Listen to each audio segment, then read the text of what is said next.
Kwa majina anaitwa Ashraf Islam Said.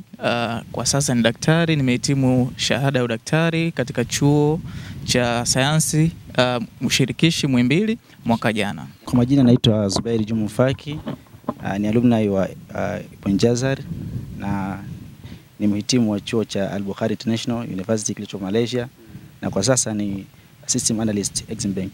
Naitwa Yusuf Salim Isa, nimemaliza Ibn Jazar. Kwa sasa ni mkaguzi, nafanya kazi Benki Kuu ya Tanzania. Qur'ani kwangu mimi naichukulia ni kama msingi wa mazingira yangu ya kidunia ambayo yataamua akhera nafikia wapi.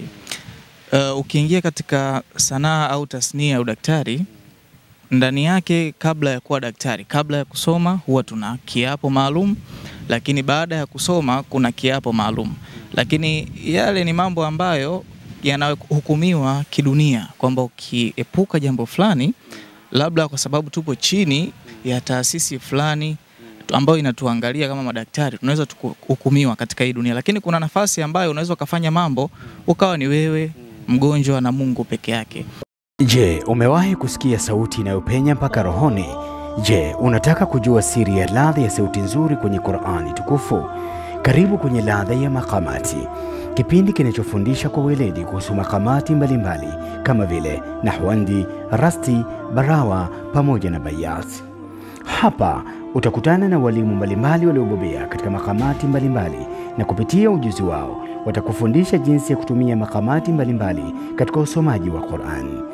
Unakosaje kipindi hiki? Kwa mfano ni hapa Ibn Jazar TV. Naam, ahlan wa sahlan wa marhaban ndugu mtazamaji wa Ibn Jazar TV popote pale ulipo. Karibu sana katika kipindi hiki maalum, kipindi maridhawa. Mbele yako ni wanafunzi waliowahi kusoma Ibn Jazar kwa lugha ambayo tumeizoea, ni Ibn Jazar alumni. Walisoma Ibn Jazar lakini kwa sasa wako kwenye majukumu yao mengine, wakiwa tayari wameshahitimu masomo yao sehemu mbalimbali hapa nchini.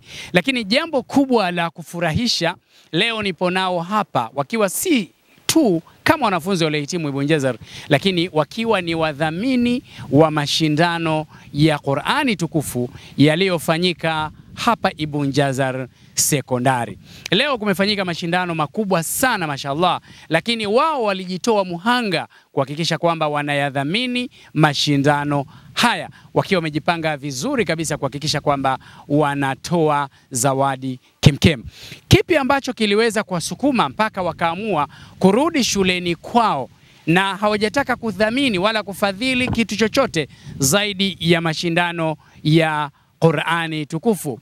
Tuko nao hapa, tutaweza kupiga nao story na kuongea nao mawili matatu, uweze kuwasikia ipi hamasa yao kuhusiana na Qur'an, hasa wakiwa ni vijana ambao licha ya kuwa na taaluma mbalimbali vichwani mwao, lakini pia wamehifadhi kitabu cha Mwenyezi Mungu Subhanahu wa Ta'ala.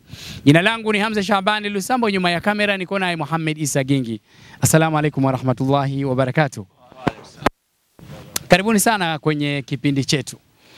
Nianze upande wangu wa kulia. Jina lako, watazamaji wangetaka kujua jina lako na wewe ni taaluma yako nini? Kwa majina anaitwa Ashraf Islam Said. Ni mwanafunzi ambaye nimemaliza Ibn Jazar mwaka 2016, lakini nimehitimu shahada ya udaktari wa binadamu katika chuo cha afya na sayansi shirikishi Muhimbili mwaka 2024. Asante. Umehifadhi juzu ngapi? Juzu 15. Asante sana, hongera sana. Asante sana. Naam, brother hapo. Kwa majina naitwa Zubair Juma Faki, nimemaliza Ibn Jazar sekondari mwaka 2016 na pia ni mhitimu wa chuo cha kimataifa cha Al-Bukhari kilicho Malaysia mwaka 2023. Na umehitimu juzu ngapi? Wallahi alhamdulillah, nimemaliza juzu 30. Hongera sana. Shukran. Naam, kushoto brother. Kwa majina naitwa Yusuf Salim Isa, nimemaliza Ibn Jazar mwaka 2016.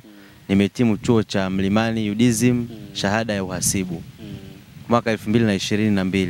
Juzu ngapi umehifadhi? Juzu 25. Hongera sana.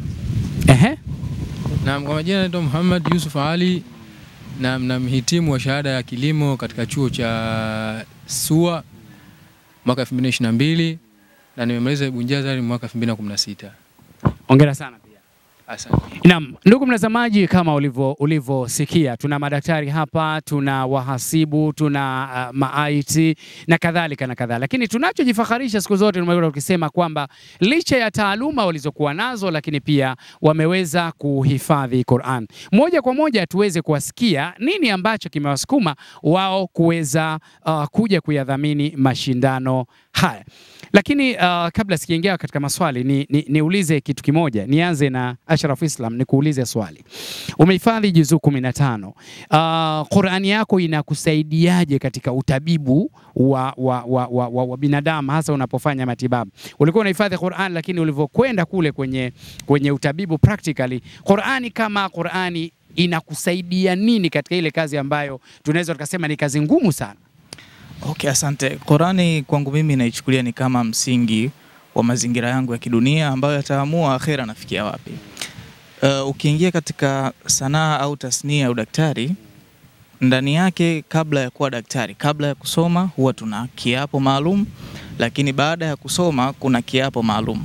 Lakini yale ni mambo ambayo yanahukumiwa kidunia kwamba ukiepuka jambo fulani, labda kwa sababu tupo chini ya taasisi fulani ambayo inatuangalia kama madaktari, tunaweza tukuhukumiwa katika hii dunia. Lakini kuna nafasi ambayo unaweza kufanya mambo ukawa ni wewe, mgonjwa na Mungu peke yake.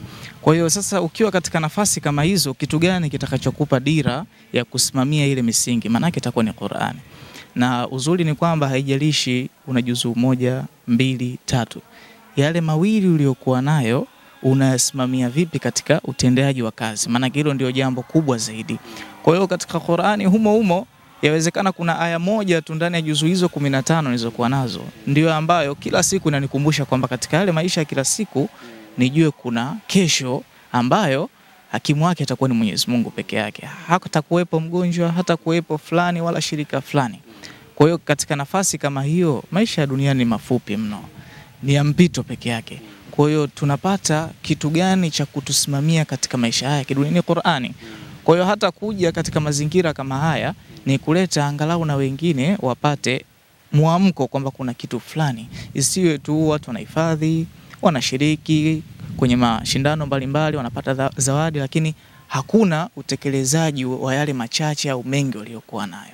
Asante. Asante sana, maneno mazito kabisa. Kama ulivyoweza kumsikia, tunasoma, tunakuwa na taaluma nyingi, tunakuwa na maisha, lakini kuna maisha baada ya haya, kwa maana kuna akhera ya kesho. Hiyo hawezi kuielewa hiyo isipokuwa yule mtu ambaye ndani yake kuna imani ya takwa ambayo ameweza kumjalia Mwenyezi Mungu. Salim, mhasibu, lakini kabla kuna kitu ambacho hujatuambia Salim. Ndugu mtazamaji wa Ibn Jazar TV, huyu kuna kitu atuambie. Aliwahi kufanya maajabu katika safari yake fulani ya masomo yake. Kuna maajabu aliyowahi kuyafanya na sio dhambi. Salim, tuambie. Kwa utukufu wa Mwenyezi Mungu, nilifanikiwa kusoma CPA, nikafanikiwa kuwa mwanafunzi bora Tanzania kwa level ya intermediate, pia nikafanikiwa na level ya final kwa uwezo wa Allah Subhanahu wa Ta'ala. Alhamdulillahi Rabbil Alamin, tuko naye hapa, lakini hajataka apeleke ujuzi wake wala kile alichokipata sehemu yoyote zaidi. Ameamua kurudi nyumbani kwao, shuleni kwao, ambao shule ndio imempa misingi yote. Alhamdulillah, shule ya Ibn Jazar. Swali langu la msingi, kipi kilichowasukuma mpaka leo muamue kuyadhamini mashindano ya Ibn Jazar? Salim, wewe. Kwanza kama alivyoongea mwalimu wangu, kakaangu, haya mashindano tuliyaona sisi, tulikuwepo, yalifanyika na yametufanya tuwe na tahamasa kusoma Qur'ani. Tumejaribu kulifanya hili jambo ili kuwapa motisha wenzetu waone kwamba Qur'ani ni mwongozo wa maisha, litasaidia kwenye kila kitu kama ilivyotusaidia sisi. Alhamdulillah Rabbil Alamin, Qur'ani imetuongoza kwenye maisha yetu. Tumerudi shule ili tuje kuwaonesha wenzetu kwamba inawezekana ukapasua career yako kwenye dunia pia na Qur'ani pia ikawa zinaendana. Asante. Yeah, na labda nije kwa brother Zuberi hapa. Ni mara chache sana kwa uzoefu tuliokuwa nao kuwaona wanafunzi waliomaliza shule wanarejea na kufadhili kitu kama hiki. hatuoni kwamba haya sasa yanaelekea kuwa ni mapinduzi hasa ya Qur'an? Leo mmeanza kuyafadhili ya mashindano ya sekondari, lakini tunaamini mtafanya makubwa. Haya tunaona kwamba ni mapinduzi na mabadiliko makubwa hasa kwa vijana wasomi wa Kiislamu. Ni kweli haya ni mapinduzi makubwa, na inshallah taala jambo hili litakuwa ni jambo endelevu. Mtume anasema kwamba al-mahir bil Qur'an ma'a safarati al-kiram al-barara. Wale ambao walikuwa mahiri katika Qur'an sio wale ambao wanaisoma tu, na wale pia wale ambao wanaifanyia kazi pia ni katika miongoni mwa wale mahiri bil Qur'an. Wao watakuwa siku ya kiyama na safaratul kiram al-barara. Ni wale ambao ashabu rasulillah sallam. Kwa hiyo kwa kufanya majambo haya basi inshallah taala watu wa expect kuja kuwa ni miongoni mwa wale watu wa Mtume sallallahu alaihi wasallam siku ya kiyama inshallah taala. Mashallah. Shukrani sana ndugu mtazamaji wa Mujazar TV, bado tuko pamoja nawe katika kuhakikisha kwamba tunakuletea vitu ambavyo unavyovipenda. Kipindi maalum ni wadhamini wa mashindano ya Qur'ani shule ya sekondari Ibn Jazar, ambao ni wanafunzi waliomaliza katika shule hii, yani Ibn Jazar alumni, wakiwawakilisha wenzao wengi ambao kwa leo hawapo hapa isipokuwa wamewakilishwa na hawa wenzao wanne. Tupate mapumziko mafupi, alafu baada ya muda mfupi tutarejea. لا يسمعون فيها لغوا ولا كذابا. Je, umewahi kusikia sauti inayopenya mpaka rohoni? Je, unataka kujua siri ya ladha ya sauti nzuri kwenye Qur'ani tukufu? Karibu kwenye Ladha ya Makamati, kipindi kinachofundisha kwa weledi kuhusu makamati mbalimbali kama vile nahwandi, rasti, barawa pamoja na bayat. Hapa utakutana na walimu mbalimbali waliobobea katika makamati mbalimbali, na kupitia ujuzi wao watakufundisha jinsi ya kutumia makamati mbalimbali katika usomaji wa Qur'an. Unakosaje kipindi hiki? Kwa mfano ni hapa Ibn Jazar TV. Naam, asante sana kwa kuichagua Ibn Jazar kuwa ni TV yako nambari moja hapa nchini Tanzania. Kwa kweli tunaendelea kujifaharisha sana kuwa na mtazamaji kama wewe. Bado niko na wadhamini wa mashindano yetu ya leo yaliyofanyika katika shule ya sekondari Ibn Jazar, ambao ni wahitimu waliomaliza au waliohitimu masomo yao katika shule ya Ibn Jazar. Akhi Yusuf Salim. Naam. Swali langu la msingi ukiwa kama muhasibu, lakini pia kwa faida ya watazamaji. Mara nyingi tumekuwa tukijiaminisha, inawezekana tuko sahihi au tuko sahihi, kwamba wahasibu kwa sababu wanashika sana pesa, wanachezea zile pesa malaki mangapi, mara nyingi huwa kunakuwa na ile tamaa za kibinadamu. Unakuta mtu kuna muda anawazawaza kutaka kuchukua vijiela kwenye taasisi fulani, jambo ambalo kirudi kwenye Qur'an ni dhambi kubwa sana.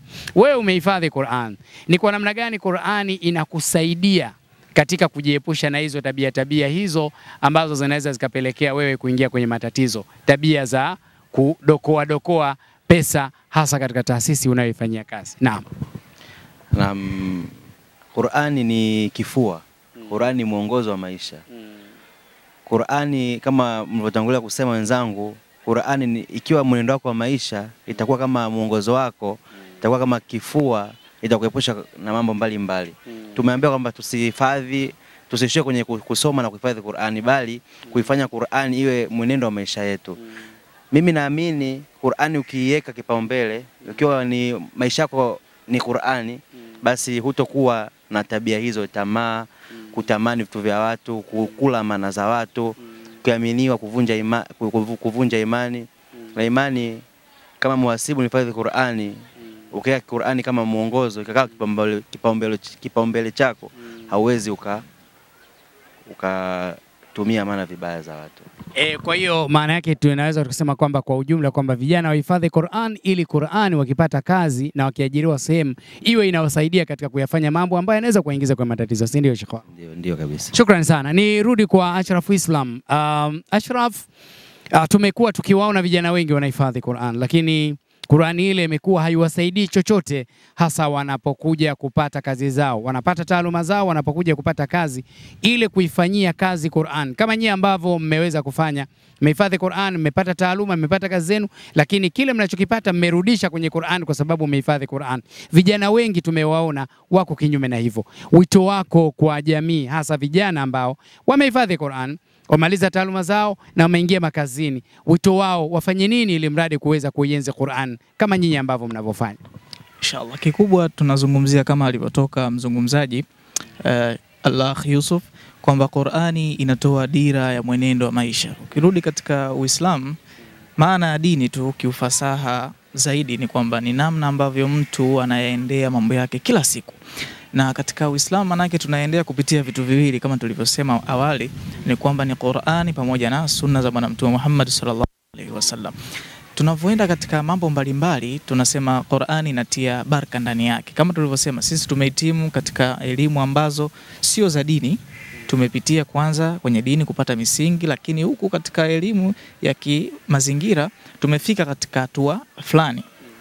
Hatujaleta athari kubwa sana katika jamii, lakini tupo katika harakati za kuleta athari katika jamii. Tunasema huu ni mwanzo tu, kwamba vijana inabidi waamke, sababu kesho ndio watakuwa wasimamizi wa mazingira ya kidunia. Na tunaposema wasimamizi tunahitaji watu ambao ndani yake wana yakini ya majambo wanayoyafanya. Kwa hiyo katika sehemu mbalimbali tunazozihitaji, kama ni madaktari, kama ni mainjinia, wahasibu na wengineo, tunahitaji sehemu nyingi kwa sababu dini haizuii watu kuingia katika sekta mbalimbali kwa sababu haitaenda sasa dunia kwa namna hiyo. Kwa hiyo tusisahau ile sehemu yetu ya dunia. Kila mtu apambane anakoweza, lakini ndani yake yale mambo tunayoendea sasa, kwa sababu huwezi kuniambia leo daktari hautaenda kununua kitu dukani, au wewe mwenyewe huwezi kuanzisha biashara yako. Ndani unakutana na watu ambao wana athari mbalimbali za kimaisha. Ukiona Qur'ani maana yake inakuwekea wewe ufanisi wa kuyaendea hayo mambo. Wale watu ndani yake hutamdhulumu. Mtu leo anaumwa, mfano amekuja hali yake ni mbaya, huwezi ukaanza kuhangaika kutafuta kitu cha ziada nje na kile ambacho Mwenyezi Mungu amekuandikia. Kwa hiyo vijana, mimi wito wangu kwenu kwamba tujitahidi kutoa muda wetu katika kutumikia kitabu cha Allah Subhanahu wa Ta'ala.